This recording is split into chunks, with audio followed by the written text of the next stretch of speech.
नमस्कार मंडळी. पवार परिवार एक असं कुटुंब जे महाराष्ट्राच्या राजकारणात गेली 5 दशकांपासून चर्चेमध्ये आहे. राजकारण, सत्ता, संघर्ष आणि वादविवाद हे या कुटुंबाच्या अवतीभोवती आत्तापर्यंत नेहमीच राहिलेले आहेत. शरद पवारांचे राजकीय डावपेच बारामतीच्या गल्ल्यांपासून तर दिल्लीच्या बंगल्यापर्यंत प्रसिद्ध आहेत. या घराण्यातल्या 3 पिढ्या आत्ता सक्रिय राजकारणामध्ये आहेत आणि या वर्षाच्या सुरुवातीला एप्रिल महिन्यामध्ये अजित पवारांचे धाकटे चिरंजीव जय पवार यांचा साखरपुडा झाला होता. आणि आता मागच्या आठवड्यात शरद पवारांचे दुसरे नातू युगेंद्र पवार यांचा साखरपुडा झाला. 3 ऑगस्ट 2025 रोजी मुंबईच्या कुलकर्णी घराण्यातील तनिष्का कुलकर्णी यांच्यासोबत युगेंद्र पवारांचा साखरपुडा मुंबईच्या प्रभादेवी येथील आलिशान अशा इंडिया बुल्स बिल्डिंगमध्ये झाला.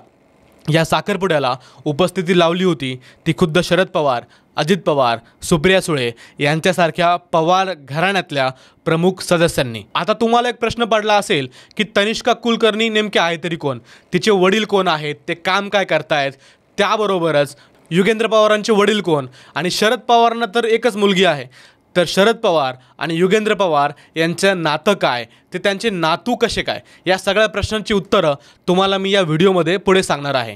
नमस्कार, मी गणेश आणि तुम्ही पाहताय बोल मराठी, बोला अभिमानानं. मंडळी, शरद पवारांचे वडील गोविंदराव पवार यांना 11 अपत्य, 7 मुले आणि 4 मुली, म्हणजे शरद पवार हे आणि त्यांचे बहीण भाऊ मिळून 11 लोक. त्यातील एक भाऊ म्हणजे अनंतराव पवार. अनंतराव पवारांना 2 मुलं, श्रीनिवास पवार आणि अजित पवार. आणि अजित पवारांना 2 मुलं, पार्थ पवार आणि जय पवार, ज्याबद्दल आपण व्हिडिओच्या सुरुवातीला अगोदरच बोललो होतो. आणि श्रीनिवास पवारांचा मुलगा आहे योगेंद्र पवार, म्हणजे आपले उपमुख्यमंत्री अजित पवारांचा पुतण्या आहे युगेंद्र पवार. आणि शरद पवारांच्या सख्या भावाचा नातू आहे युगेंद्र पवार. युगेंद्र पवारांचं नाव गेल्या वर्षभरात अनेक वेळा चर्चेत आलं आहे. विशेषतः अजित पवारांनी राष्ट्रवादी फोडल्यानंतर युगेंद्र पवार आजोबासोबत म्हणजे शरद पवारांसोबत राहिले आणि शरद पवार गटाकडून युगेंद्र पवार यांची उपस्थिती सातत्यानं दिसून आली. त्यांनी लोकसभा व विधानसभा निवडणुकीमध्ये शरद पवार गटामध्ये प्रचारामध्ये त्यांनी भाग घेतला. विशेष म्हणजे योगेंद्र पवार यांनी 2024 साली बारामती विधानसभा निवडणूक देखील लढली आणि ती लढली त्यांनी अजित पवारांच्या विरुद्ध, ज्यात त्यांनी अजित पवारांना सामना केला आणि 1 लाख मतांनी त्यांचा तिथं पराभव झाला. आता युगेंद्र पवारांची होणारी बायको म्हणजे तनिष्का कुलकर्णी ही कोण, तर तनिष्का कुलकर्णी या मूळच्या मुंबईतल्या असून त्यांचे वडील हे मुंबईतील एक प्रसिद्ध प्रतिष्ठित असे उद्योगपती आहेत. प्रभादेवी परिसरात त्यांचं स्थायिक घर आहे. शालेय शिक्षण त्यांनी मुंबईतच केलेलं आहे आणि त्यानंतर त्यांनी थेट लंडन गाठलं होतं. लंडनमधील कास बिझनेस स्कूल या आंतरराष्ट्रीय दर्जाच्या संस्थेमधून त्यांनी फायनान्स क्षेत्रात आपलं पदवी शिक्षण पूर्ण केलं आहे. उच्च शिक्षित, अभ्यासात हुशार आणि आधुनिक विचारसरणी असलेली ही मुलगी आता पवार कुटुंबात सून म्हणून येणार आहे.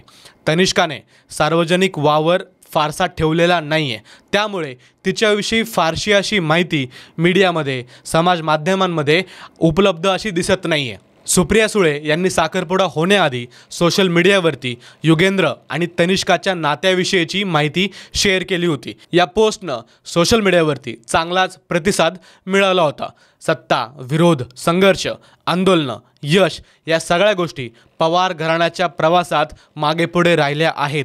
पण या साखरपुड्याच्या निमित्तानं आपण एक वेगळाच पैलू पाहिला, जिथे राजकारण बाजूला ठेवलं आणि एक कुटुंब एका नव्या नात्याच्या सुरुवातीचा साक्षीदार ठरलं.